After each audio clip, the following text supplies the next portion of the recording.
ছোট থেকে যে মানুষগুলো দায়িত্ব নিয়ে আমাকে এত বড় করেছে, তাদের জন্য কিছু করতে পারলে আমার অসম্ভব শান্তি লাগে মনে।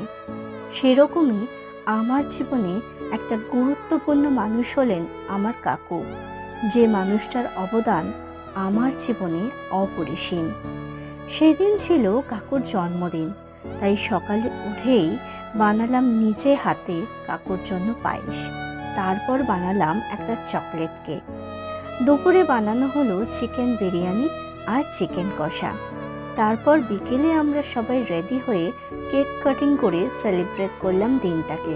বিয়েতে তোলা আমাদের ফুল ফ্যামিলির একটা ছবি সুন্দর করে ফ্রেমবন্দি করে উপহার করা হলো কাকুকে।